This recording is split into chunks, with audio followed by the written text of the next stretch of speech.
Good afternoon, everyone. Welcome to Tomorrow Starts Now with HSMAI Europe Live. Today's topic, we're going to cover how to avoid most costly and common mistakes hotels often make when it comes to reviews and reputation. Really a favorite topic of mine. My name is Martin Anderson, and I'm currently the Regional Director of Sales for Nordic Hotels and Resorts here in Norway, leading the sales development for 7 of our unique hotels and resorts. Most recently, I had the pleasure of being part of the opening team for Amerikalinjen here in Oslo as the Commercial Director, leading the brand sales and PR for that property. Prior to that, I held various sales, marketing, and operational leadership roles with properties such as Beverly Hilton in Los Angeles, Waldorf Astoria in New York, the Plaza in New York, as well as the Borolac in Zurich.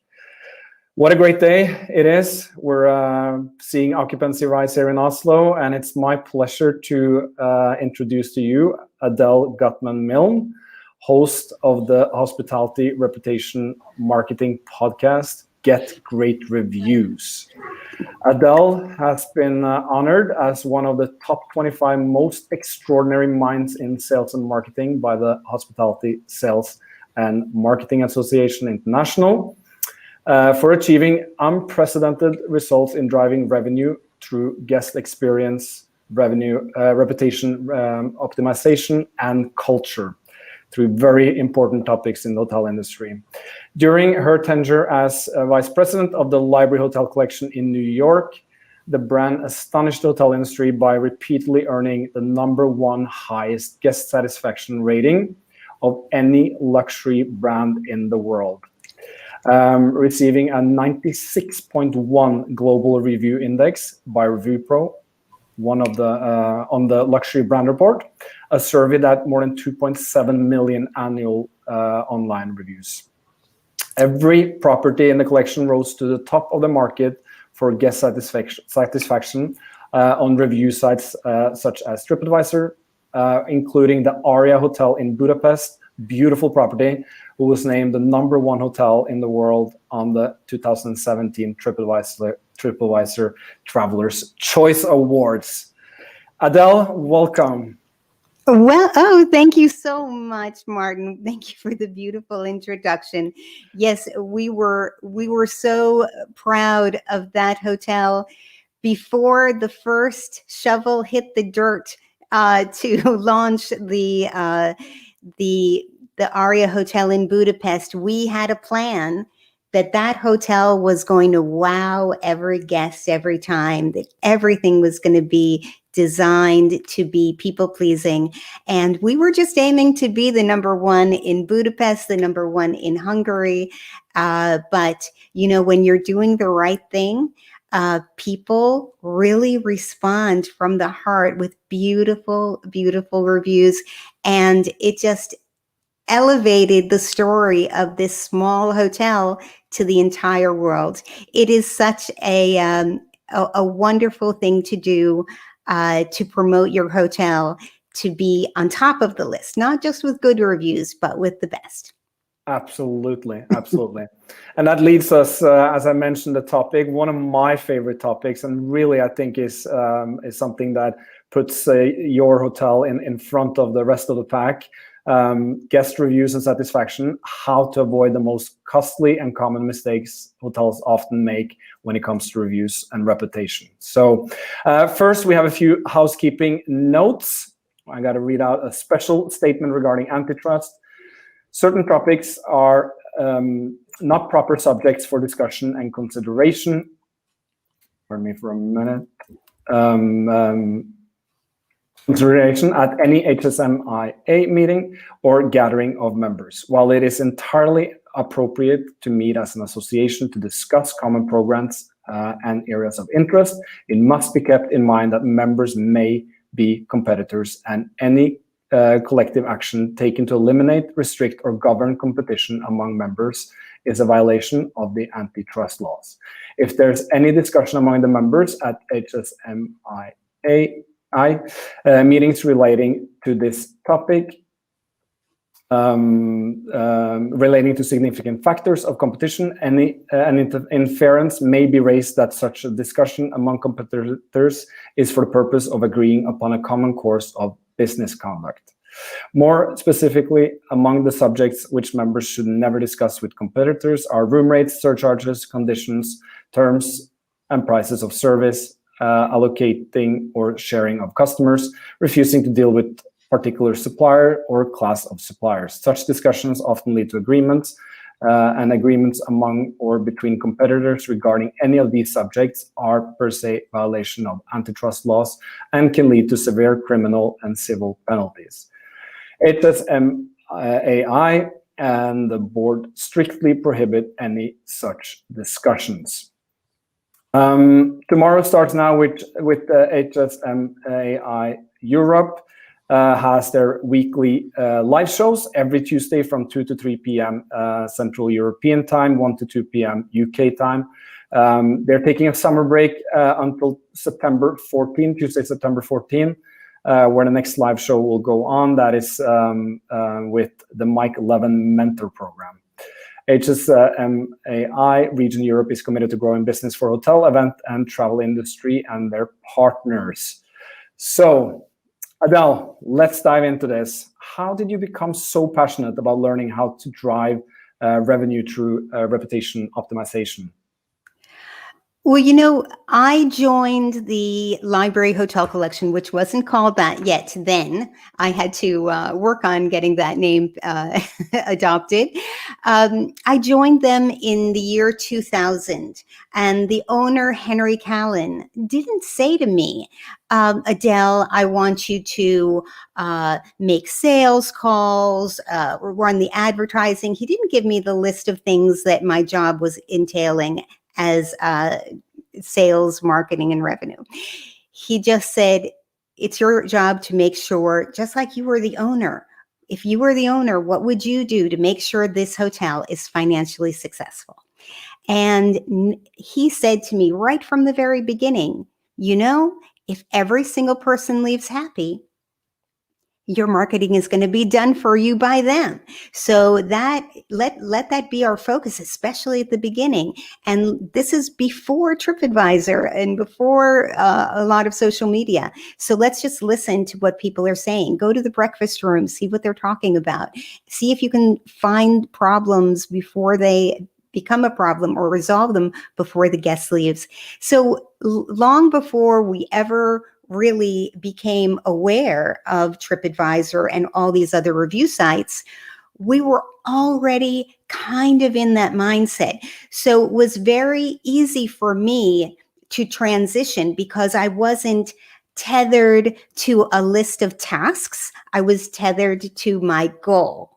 And because I was already at a company that believed that the guest experience was an important driver of revenue, it opened up the possibility for me when one day I was always exploring what our online reputation looked like. We didn't call it reputation at the time. I just wanted to see were the pictures that online places were showing about our hotels correct? Was the information up to date? And in my doing so, I started stumbling into Tripadvisor, Yelp, and Yahoo, and all these other places where reviews were happening, and wondering what is it that people are doing to get on top. And then one day, one of our hotels landed on the front page. We had 4 hotels in New York City, and one of them was in the front page of Tripadvisor. So I went over to Nalini Sirdju, was the general manager of that hotel, and I congratulated her. And she said, yeah, oh, gosh, I highly recommend it. You know, my phones are ringing off the hook. The reservations are flying off the shelves. Whatever we have, people will take it at the price we give it because they see we're on top, so they feel confident. And it's just this incredible billboard. And that was back in 2001 or 2002. And ever since then, that was the eureka moment for our company when I got all the general managers, directors of sales and marketing, reservations managers, all together, front desk managers together in one room and said, you know, who's better at making people happy than we are? Let's just make this our mission, is that we are going to make every guest so happy that they can't help themselves, but want to tell their friends, their families, and go online on review sites like Tripadvisor. Let that be what we start our marketing with. And then that way, when we make a sales call, the sales call will look at the reviews and say, oh, of course, that was a great sales call. And these comments are backing up what my salesperson is saying. If we do decide to put an ad out, people will say, oh, let me look at what the reviews say. And now that ad is converting more and have a better ROI than it would have had alone. And most importantly, you don't waste so much time, because people think that paying attention to reviews is taking time, but it's actually saving you so much time because you're solving the problem, the root cause of the problem, rather than having your front desk dealing with the same problems over and over again, getting asked for the same questions over and over again. Now we are not just dealing with problems, handling problems, we're fixing them so they don't come up again, or at least they come up less often. And so we're saving time. And our sales managers aren't dealing with a leaky bucket. Did you ever hear how a business that is losing customers from dissatisfaction, whether it's something that it doesn't have to be something bad that happened. It just means that everything was fine, but then a new hotel opened and they wanted to try that. So it was good, but they're not in love with you. So if you have that leaky bucket where, you know, a lot of companies have 80% guest satisfaction, 75, maybe 82%, that is a very classic place where most hotels live right now. Most of the major brands live right now in that, you know, 75 to 85% guest satisfaction, mostly around 79 and 80. If 2 out of every 10 are never coming back, and some of those 80% are going to go and try something new because they're not in love, you're constantly losing money from your leaky bucket, and your sales and revenue and marketing people are trying to fill it up, but it's always leaking. But if you keep more of your business, now you're growing your business, getting in a higher ADR, having more demand and more referrals.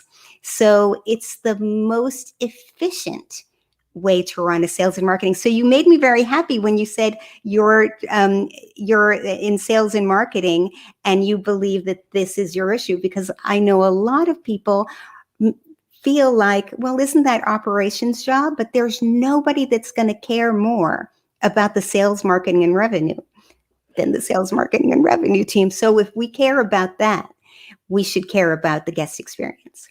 I think I think you're spot on. I think it's a collective team effort, and everybody has to do their part. And as a salesperson, there's no better sales tool, as you said, than going into a travel agency or a meeting planner and say that you're number one on Tripadvisor. That's just, it's marketing done by itself. So, and some of the most, successful hotels I've seen are really where the general manager and the operational leadership is out on the floor, and as you said, you're getting ahead of the problems. You get to hear about it there and then before the guest is checking out, and it's too late, and they're leaving with a bad impression. So you're spot on right there.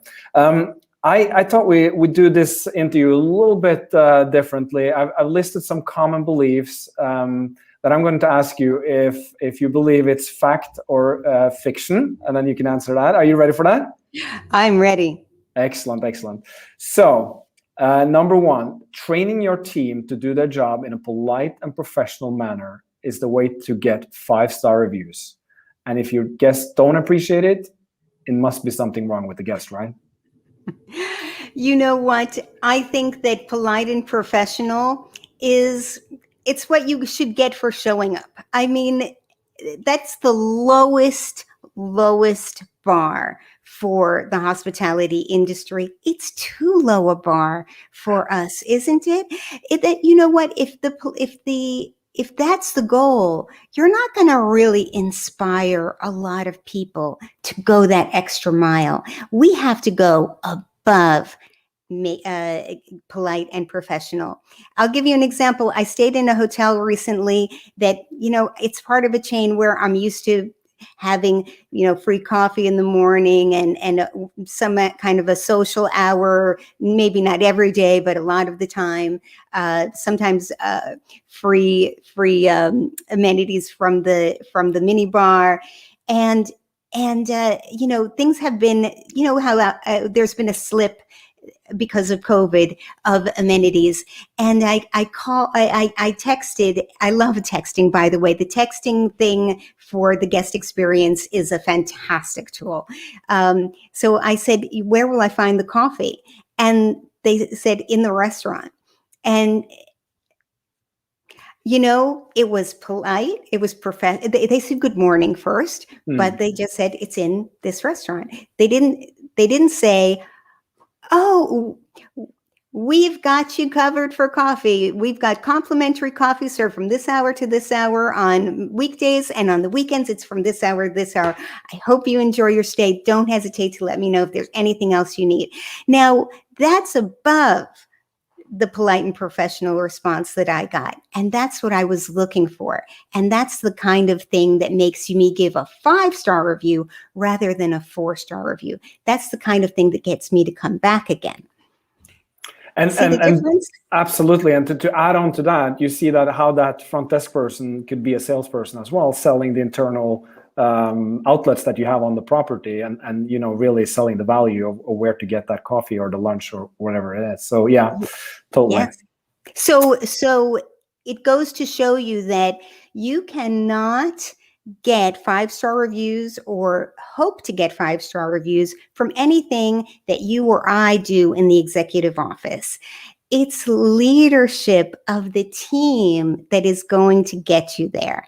And that means that you have to sell them first. You have to make them excited.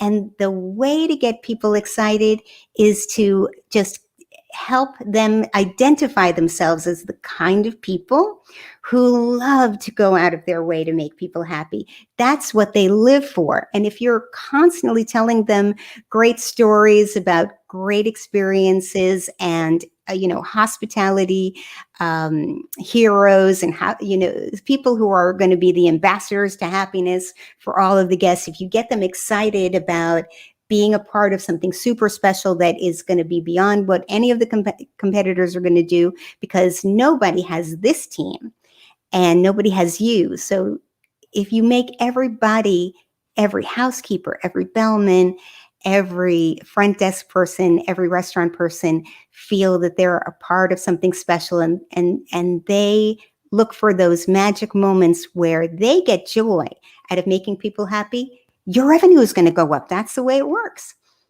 Absolutely. And I think that process into culture, which is another massive topic that I would love to discuss, because, just really short, you can add on with saying, for example, that the internal language that you're using and the way you communicate internally in emails and everything will set the standard for how the front of the line staff is communicating with the guests as well. So, but that's a whole nother topic. We'll keep on with that. Topic. Exactly. It truly is the same topic. Yeah, culture and reputation goes in hand in hand. So it's one thing. Next one, believing that a 3.5 or a 4 out of 5 is very good. Yes, this is This Yeah, is it says an on Tripadvisor. illusion that TripAdvisor and other companies have. They are great tools, but they want to make you hoteliers feel good, and they want to make travelers feel good about their choices. So next to the 3.5 or next to the 4.0, it says very good.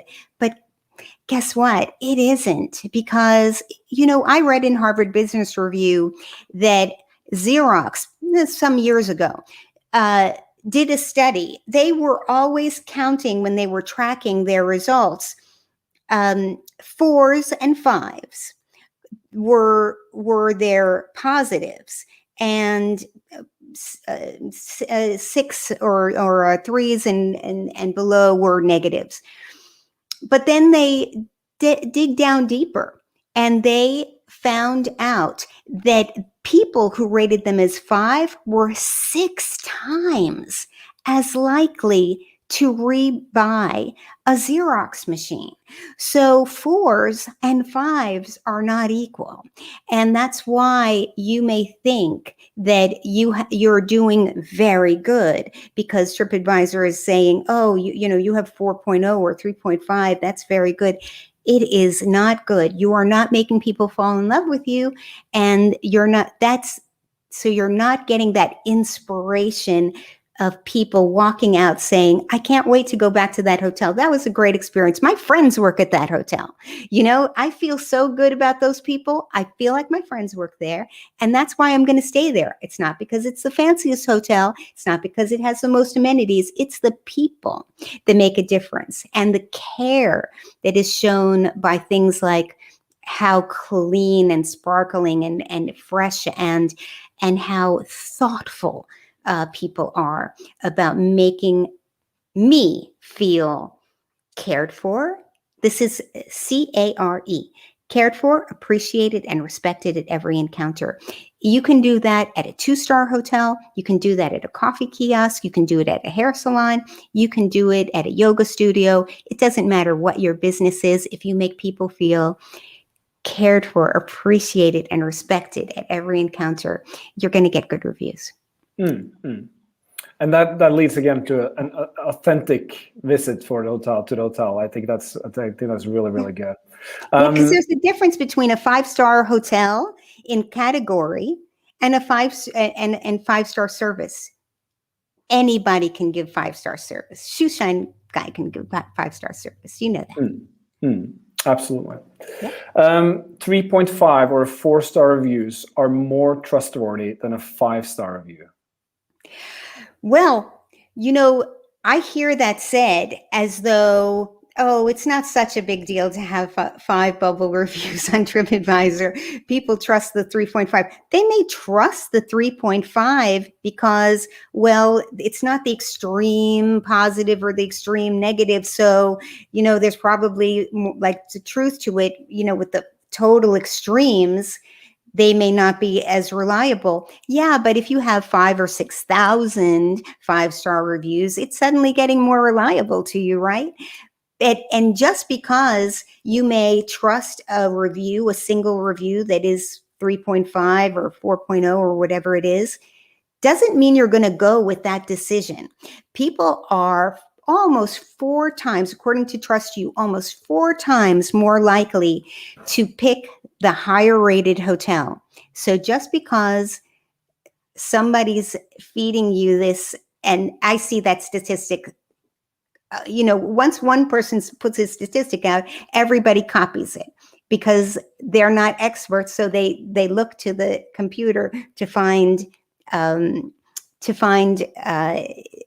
statistics that may make a difference.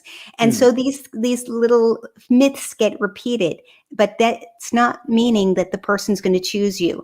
Not only are people much more likely to book the hotel with the higher reviews, all things being, of course, that location has to be right.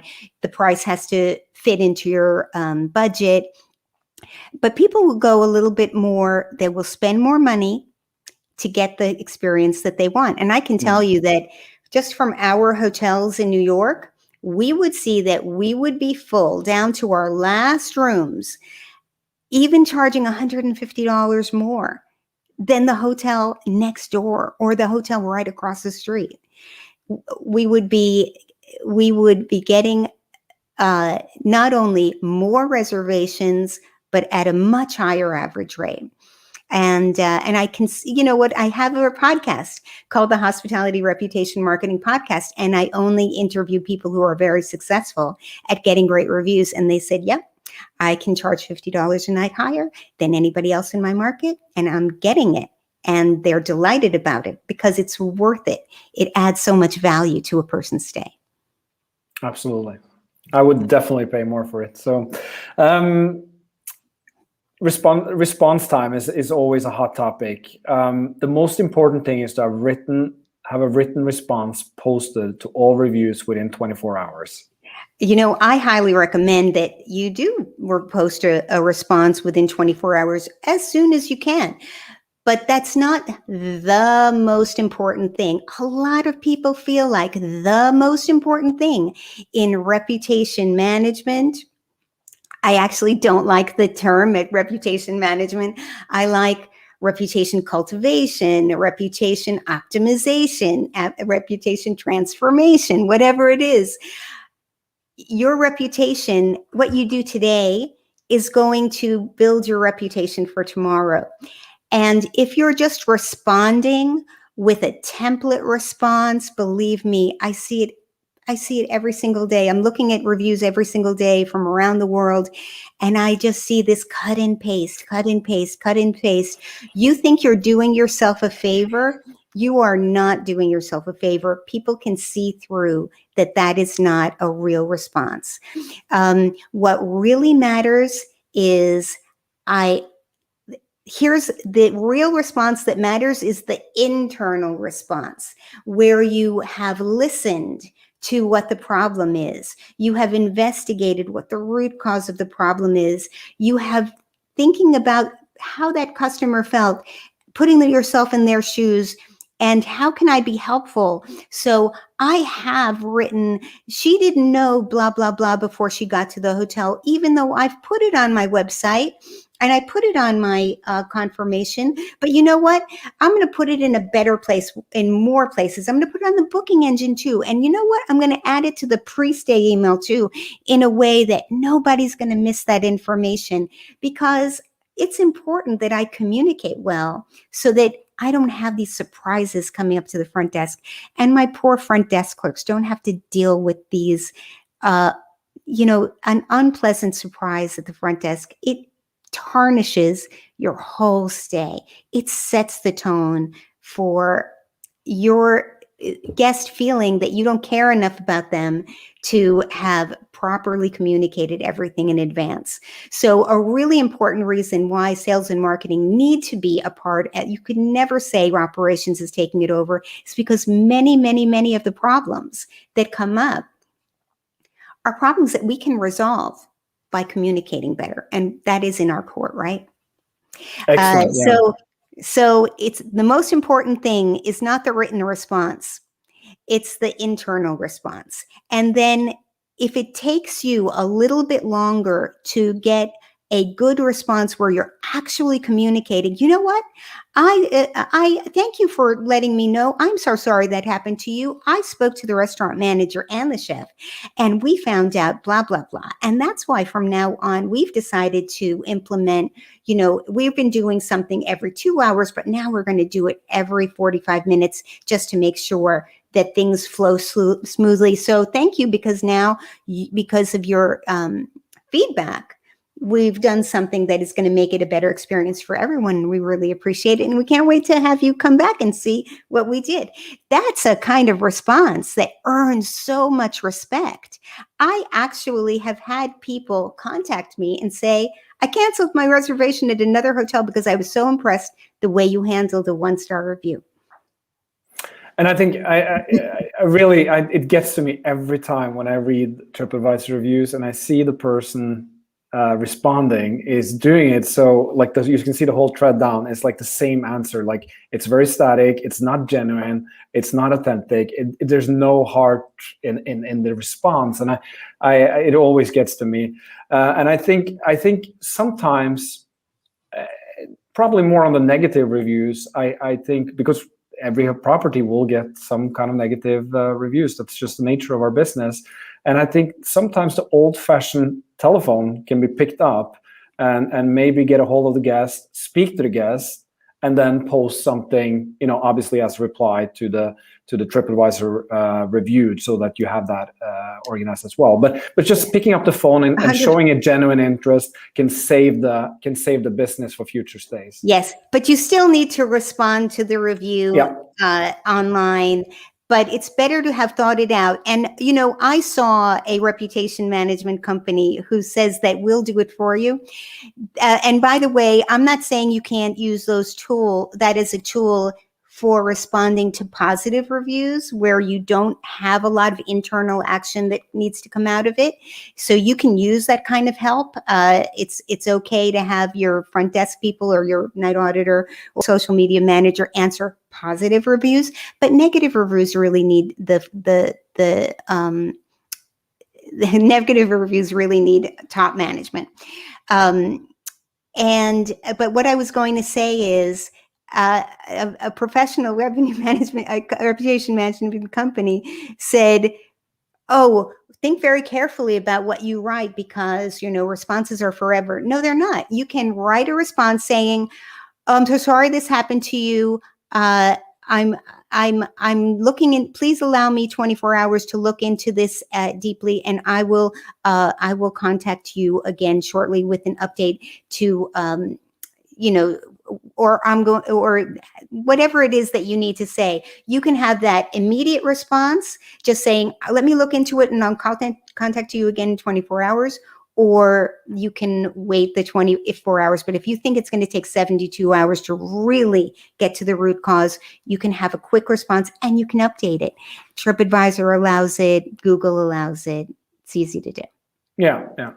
And that kind of leads me over to the next one, which is, what do you think? Like, which properties do you recommend a management company, a review writer, or who can have the desk clerk do it, or should a social media manager handle this? Or it doesn't matter who composes the external response after the general manager, the director of sales and marketing, and whoever other department heads may be involved in actually planning the internal response, which is this feedback from our guest has sparked an opportunity for us to improve our service just a little bit. You don't have to. It's not like, oh, I have to close the hotel and renovate everything. No, you can find small things. What can I do to diminish this problem just a little bit? You have to decide, maybe I'm going to change the process. Maybe I'm going to change the communication. Maybe I'm going to work on the mindset of our team, to making them feel more empowered and have the tools, the training, and the freedom from fear to take action on them in the moment. Or I might have to make a product change, but it could be just a little thing. It doesn't have to be the biggest thing. It could just be having something available on request.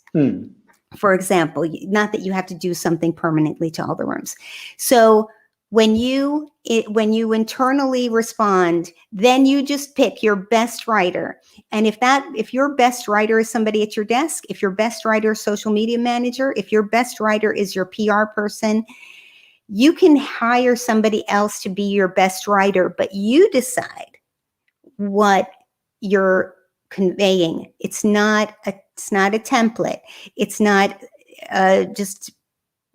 it's not. The worst thing I see is when people write, "Oh, I'm the general manager. I'm so sorry you feel that way. I've notified the chef about your problem, and I'm sure that he will take it under advisement." That passing the buck is so unattractive. You know what? People want to hear, "I have spoken to the housekeeping director. We talked about it. We went to the room where you were, and we observed these issues, and we've made a plan together on how we're going to keep that from happening to her. And we're going to inspect all the other rooms, by the way, over the next 2 weeks. to just make sure that nobody else has that problem. That is a mature, and that's showing leadership. And that's something that your guests will appreciate, but they'll feel so heard. You know, people want to feel heard. People think that guests complain in order to get a freebie. No, they don't. They don't all want a freebie. There are some people like that, but mostly they want to feel heard. And wow, I really respect your opinion, and thank you for letting us know. And we've done something about it, and that's going to move on permanently. They're going to feel like $1 million. That's what they really want. And that's the whole goal of the stay, is to make them feel like $1 million mark. And I think that one of the most powerful things I've seen is that you, on some reviews, are using a person that is likely to actually meet the guest during their next stay.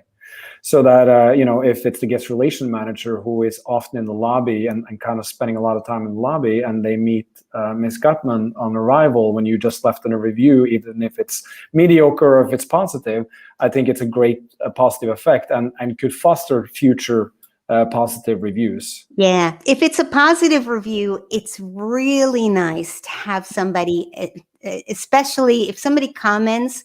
I really loved Sarah the concierge, and then Sarah the concierge saying, "Oh, this means the world to me. Thank you so much, and we can't wait to." And the whole team joins me in saying, "We can't wait to welcome you back." That's really beautiful. Yeah, but a negative review should be truly top management. Even if your social media communications person is composing it for you, you should post it. You should know what somebody's posting in your name. You would never, I would never let somebody write something with my name on it that I didn't absolutely know that's 100% accurate. So you can't just give somebody the keys to your Ferrari. There's nothing more precious than your reputation. Your people and your reputation are everything. Yeah. Hotels with 3.5 or 4-star review make an average of 600,000 revenue, when a 5-star hotel makes an average of 500,000 revenue. I read this online on a reputation site. I don't know where people get this. And any hotelier would know, looking at that,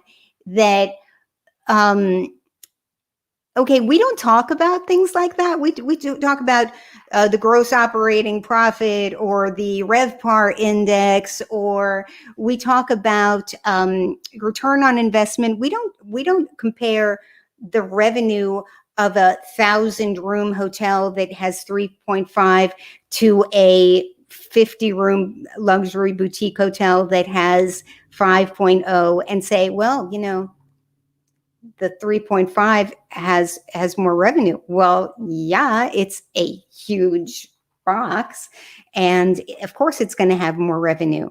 And even if you told me that, and the way they stated it was that they're talking about the reviews, but I actually think that it's, because they weren't really forthright about how they came up with this, and the problem is that once they came up with it, I heard 2 or 3 other people quote them on their shows as being the experts. We find that this is, and I know that they were quoting it because they phrased it exactly word for word the same way.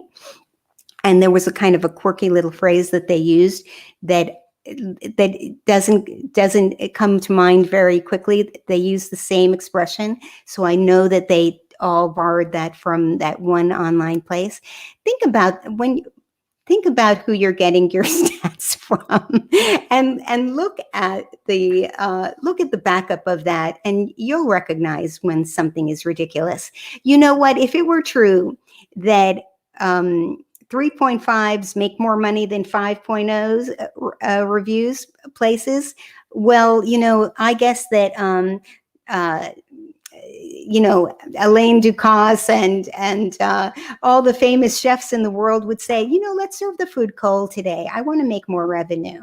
Lord, make sure to keep the guests waiting a little bit extra, or let's not use as much seasoning today because,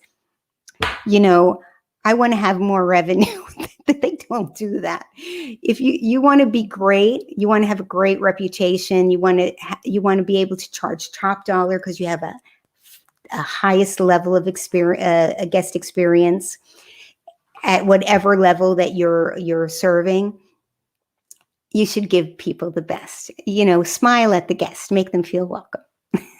No, And so actually take care, listen to them, and try to say yes. Find a way to say yes to things. If you can't give them exactly what they want, empower your team to make things happen. Empowering your team is everything. And guess most often they just want to be heard.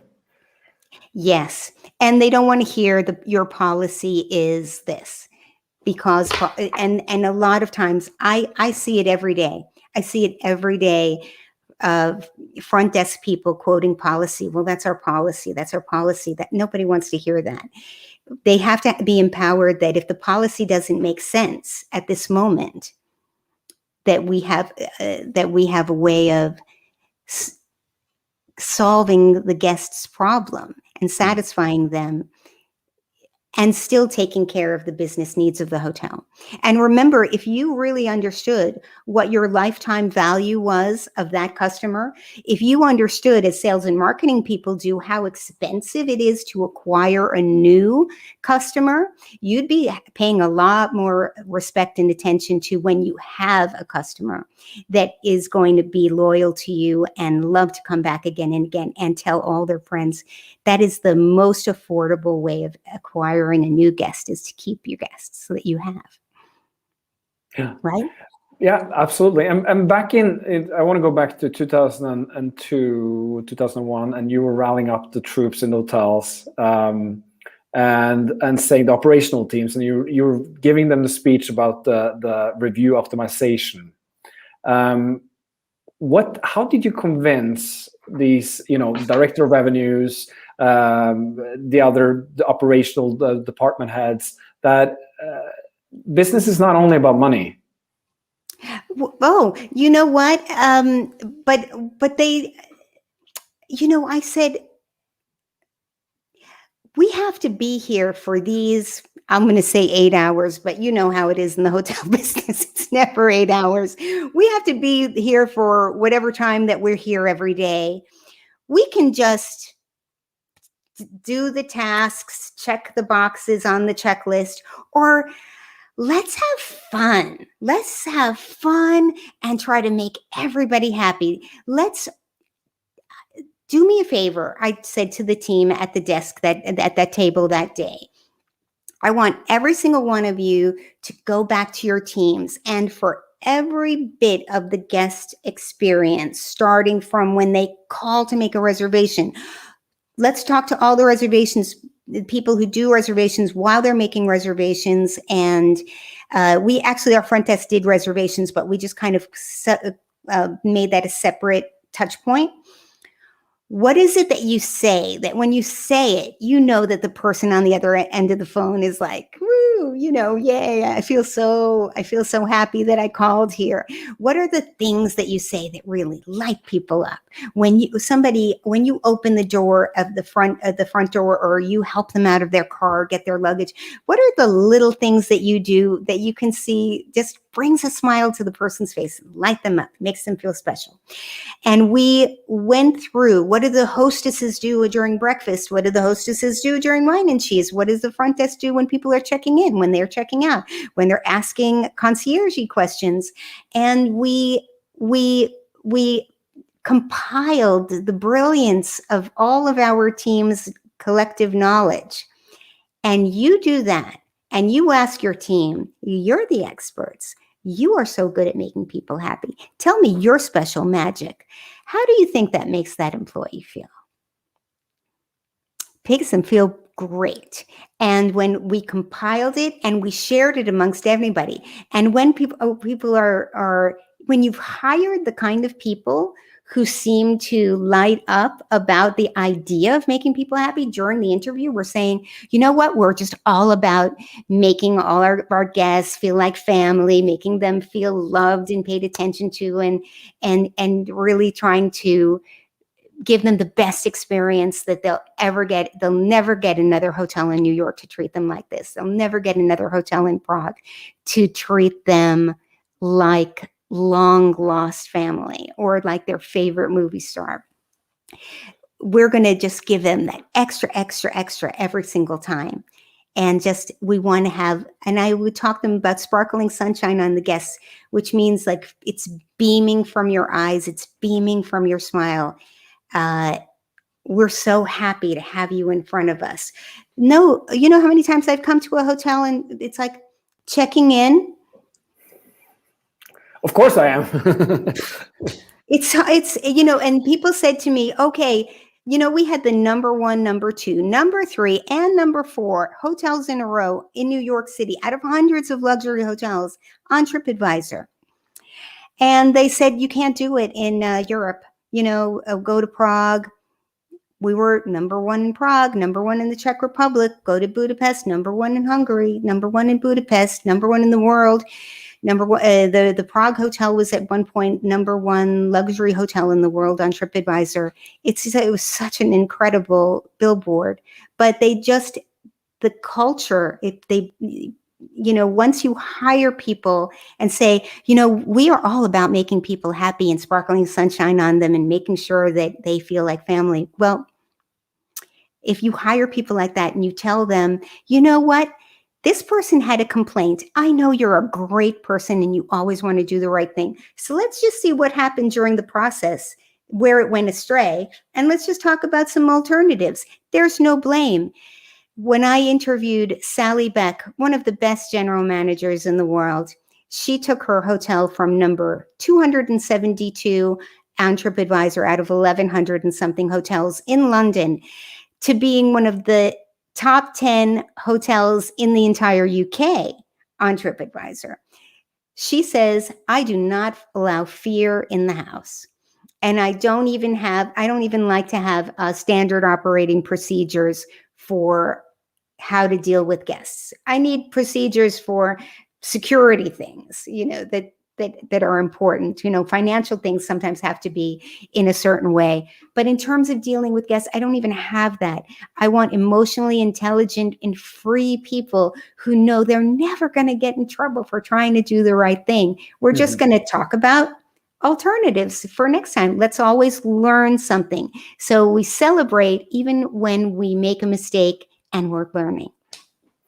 Empowerment, culture, and making everyone a salesperson, right? Absolutely.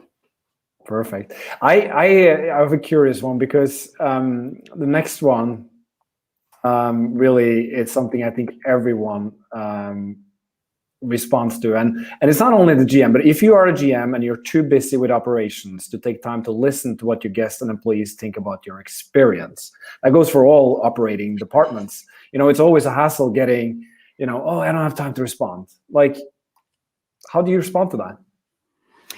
Well, first of all, you can't really say you're leading the operations if you're not even willing to listen what is going on in your operations. Are you really the general manager if you just pass it back to the department where the mistake happened in the first place? You can do this. Sometimes general managers are truly busy. There are a million tools you can use to help.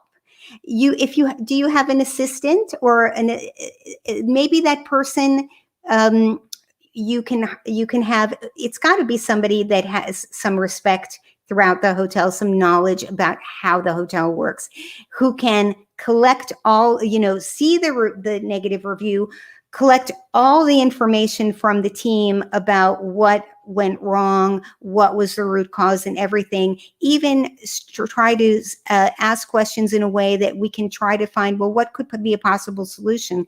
And then go to the general manager with those department heads and say, and have a 5-10 minute conference call to say, you know, this is what we were thinking. What do you think about this? How do you think we should go?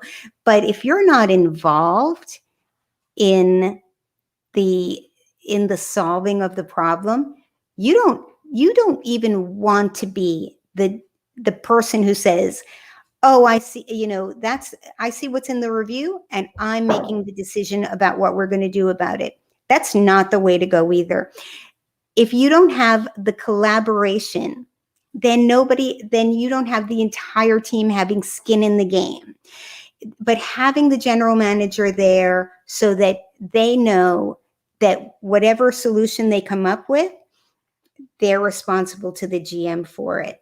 And they're saying that they're going to do it and they're committed to. If they're just on their own, that's that restaurant manager had the opportunity of not having that problem when that restaurant, when the person was in the restaurant. When somebody complains on Tripadvisor or some other review site, or it sends an email, by the way, a complaint could come in from the front desk. I'm totally agnostic as to where the feedback comes from. But wherever it is, it's the escalation. And it's time for the GM to be involved. But that doesn't mean that you have to come up with all the answers. You don't have all the answers. Your team has more answers than you do. But you have to be a part of the process and decide, I like this solution. Let's see how it goes. And let's keep an eye on, once we've implemented, has it solved the problem? Do we stop having this kind of complaints? Because the only, there's an expression, my dentist says, you don't have to floss all your teeth, only the ones you want to keep.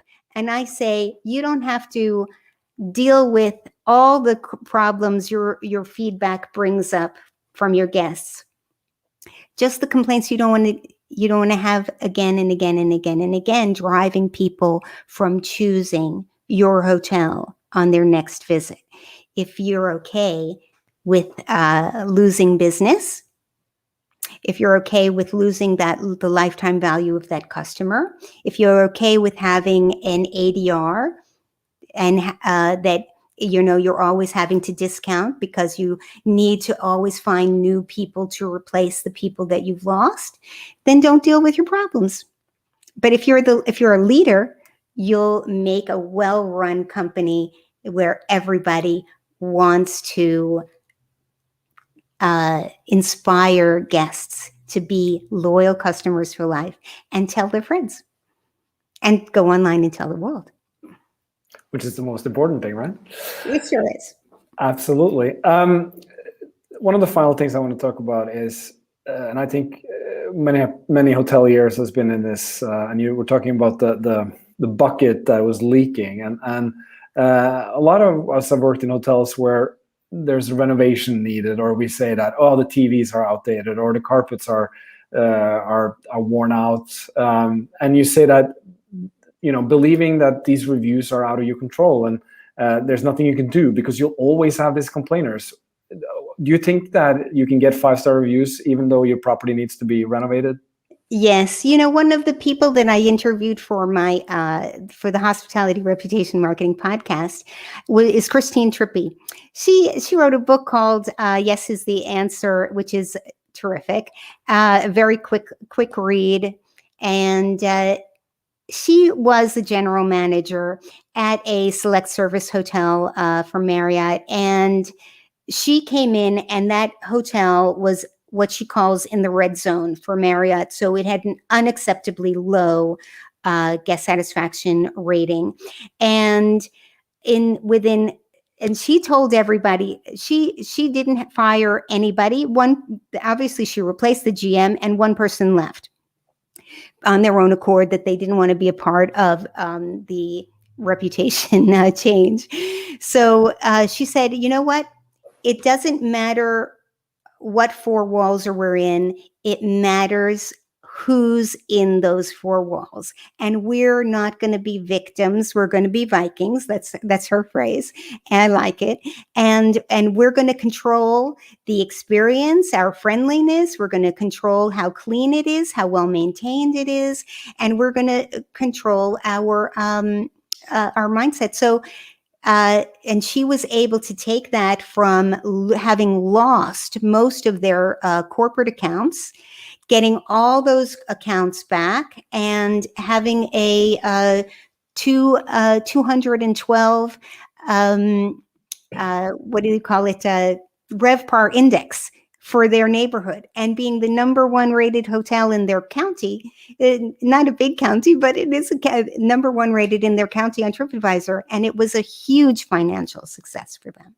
Excellent. So absolutely, there's a lot you can do to control and cleanliness, friendliness, empowerment, maintenance. There's problem so solving. much you can do. Yeah, problem solving. Problem solving. Yeah. Excellent. We're getting towards the hour mark, so I just want to round off with we had Fabio. He had a comment there. Adele, you brought up a very interesting point. Most often, guests do not write negative reviews to get a freebie. Hoteliers should see it as an opportunity to improve service and win the guest by inviting him back with a concrete plan on how we intend on doing so. In my experience, more than getting a freebie, guests want to be heard and be treated as individuals. That being said, personalizing your service is so important. He goes on. It's very, very, it is. That's why sales and marketing has such an important place in the guest experience, because the way we communicate to our customers and the way we try to make everyone feel like an individual, it's so important. You know, you cannot leave it to operations. You cannot leave operations, people, you can't leave it to sales and marketing. This is an area where we must break down all the silos, cross-train people so that they understand the way the whole operation of the hotel works, so that they can answer, even if a bellman is asked a question about the the fitness center, they should know, and they should be able to find the information on their phone. And you know what? Because of the technology we have today, there's no reason that all the information, there's no reason to just limit it, that only the front desk see this, that only housekeeping sees this, that only the fitness center sees this. We can share all that, and we can make sure that everybody feels that they have access to how to be a great salesperson. For example, maybe they want to be upwardly mobile. That's so important today, to make our teams feel like they can learn the whole operation so that they can get promoted till their full potential. We have a responsibility to our employees to be coaching them, teaching them, guiding them, mentoring them. Absolutely, and I think ambassador is a great word for who we are and who we are representing and delivering. We're all salespeople in the hotel, and everybody has to get together and work towards a common goal. I think you're spot on with that, Adele. It was such a pleasure having you on today. It was such a pleasure talking to you. From sunny Charleston, I'm sure. I heard there's a heat wave going on over at your end of the world. Lovely. Tune into her podcast, get great reviews. Where can they find that, Adele? Well, you can go to my website, adelegutman.com, and you can subscribe to my blog as well. And you can find the podcast on Spotify, on Apple Podcasts, on Audible, anywhere you listen to podcasts. Excellent, excellent. Well, I hope to speak to you soon again, Adele, and thank you for your time. And then tune in to the next chapter of HSMAI Europe, the 14th of September. Thank you, and have a great afternoon. Thank you.